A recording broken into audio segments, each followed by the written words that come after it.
వాళ్ళ అప్లికేషన్లు ఫిలప్ చేసి ఎవరెవరైతే దానికి సంబంధించిన అర్హులు ఉన్నారో వాళ్ళని గుర్తించి ఆ అప్లికేషన్లు ఫిలప్ చేసి ఎంఆర్ హౌస్లోనే మనం పెట్టుకోగలిగితే ముందర ముందర మనకి 6 నెలలకు సంవత్సరానికైనా మనం అసైన్మెంట్ కమిటీ పెడదామని నా ఆశ. పోయిన వైసీపీ గవర్నమెంట్లో ఎవరికన్నా ఒక పేదోడికి 2 ఎకరాల భూమి వచ్చిందా? ఒక సెంటు భూమి కూడా చేసుకోగలిగాడా? పరిస్థితి ఘోరంగా ఉంది. నేను వైసీపీ గవర్నమెంట్లో నేనే కలెక్టర్కి ఫోన్ చేసి ఆపా, మీరు ఈ అసైన్మెంట్ కమిటీలో ఏదైతే భూములు పెట్టారో ఆ భూములు అంటే మీరు సైన్లు పెట్టి అప్రూవ్ చేస్తే మొత్తం సర్వనాశనం అయిపోతుంది మండలం అని చెప్పి నేనే ఆపా.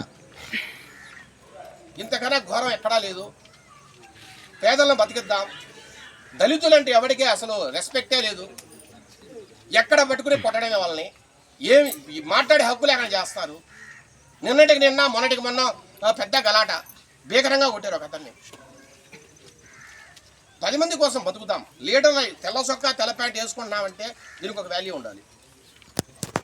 ఏం తీడు నిన్న మొన్న వచ్చి ఈరోజు ఇట్లా మాట అనుకోకండి. రాజకీయం అంటే ఇట్లాగే ఉండాలి. దయచేసి ఇప్పటికైనా మారదాం. మనం ప్రజల కోసం ఆలోచిద్దాం. ప్రజల మనసుల్లో మనకు స్థానం ఉండాలి. ఎంఆర్ఓ గారికి నేను ఒక్కటే రిక్వెస్ట్ చేస్తాను. ఇవన్నీ ఉంటాయి, మ్యూటేషన్లు, లేదంటే పేరు మార్పులు, లేదంటే రకరకాల సమస్యలు ఉంటాయి పల్లెల్లో. అవి మీరు ఎట్లాగైనా పరిష్కరిస్తారు. ఒక కంప్యూటర్ పెట్టుకుంటారు, అన్ని దానికి సంబంధించి అన్ని అప్లికేషన్లు ఎంటర్ చేస్తారు. అది వారానికో 10 రోజులకో పరిష్కరిస్తారు. అసలు భూమి లేని వాళ్ళ పరిస్థితి ఏంటి? 100% భూమే లేదు ఎవరికి. ఇప్పుడు తాతల గారి కాలంలోనూ లేకపోతే పూర్వీకుల కాలం నుంచి వచ్చిన 100 ఎకరాలు లేకపోతే 10 ఎకరాలు 5 ఎకరాలు భూమి ఉన్నాడు వాడు ఓకే, పట్టాలు ఉంటే ఓకే. ఇప్పుడు ప్రభుత్వ భూములు ఇన్ని పెట్టుకొని ఎవరికి మనం ఒక ఎకరా భూమి అనే పరిస్థితి ఎందుకుంది? ఎవడు మాకు ఓట్లు వేస్తే వాళ్ళందరికీ కట్టబెట్టడమే భూములు అలాగా తయారైపోయింది. దయచేసి ఇప్పుడు జరిగినాయి.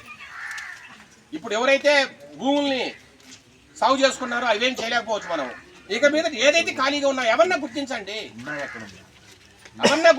ఏదైనా కానీ అది 10 ఎకరాలు ఉండి 50 ఎకరాలు ఉండి 100 ఎకరాలు ఉండి ఇప్పటికైనా గుర్తించి ఎంఆర్ఓ గారు దానికి స్పెషల్ డ్రైవ్ ఒకటి పెట్టి మీరు ఒక సర్వేయర్ను 2 విఆర్ఓలను పెట్టి ఈ గ్రామంలోనే చాలా దారుణమైన అవినీతి జరిగింది. ఇక్కడ కావచ్చు, చెనాగరపల్లి కావచ్చు, లేదంటే నంజమాపల్లి కావచ్చు. రెండో విషయం ఏంటంటే కోర్టు కేసులు. నంజమాపల్లిలో ఎవరికైనా సెంటు భూమి ఇవ్వాలంటే ఎవడో కోర్టు కేసు అంటారు. అసలు ఆ కోర్టు కేసు ఏంటి? ఎందుకు వేశారు? ఎక్కడ ప్రాబ్లం ఉంది? దాని మీద ఏమైనా డైరెక్షన్ ఉందా కోర్టు నుంచి? ఏం మాట్లాడం మనం. సింపుల్ కోర్టు కేసు ఉందనా అంటారు. అవన్నీ బయటికి తీసి, ఎందుకంటే మీరు చాలా ఇంటెలిజెంట్ పర్సన్, నాకు తెలుసు ఎంఆర్ఓ గారి గురించి. దేన్నైనా అడ్డుకొని నిలబడగల సత్తా ఉన్న వ్యక్తి. దయచేసి తమ్ముడిలో కూడా కొన్ని కోర్టు కేసులు ఏదో ఉన్నట్టు నాకు సమాచారం. ఈ కేసులు కావచ్చు, నందిమాపల్లి కేసులు కావచ్చు, ముందు పూర్తిగా వాటి ప్రక్షాళన చేసి మనము ఈ ఉన్న మిగిలిన భూములు, ఇప్పుడు నందిమాపల్లి కూడా నాకు తెలిసి 200 ఎకరాల భూమి ఉంది. కనీసం 200 మందికి పేదలకు మనం ఇవ్వచ్చు కదా. ఇక్కడ కూడా నాకు తెలిసి కొంత భూమి చింతకాలపల్లి ఇంకా కొంత మిగిలి ఉంటుంది. ఆ రోజు మనం పేదలకు ఇస్తామని కూడా మాట ఇచ్చాం. ఈ భూములు తక్షణం వాళ్ళకి చెందే దిశగా అందరూ కూడా పరిగెత్తి చేస్తారని, 10 మంది కోసం మనం రాజకీయం చేయాలని మీ అందరికీ కూడా చేతులెత్తి నమస్కరిస్తున్నాం. నేను చేయని పక్షంలో ఇదే లాస్ట్ ఎలక్షన్.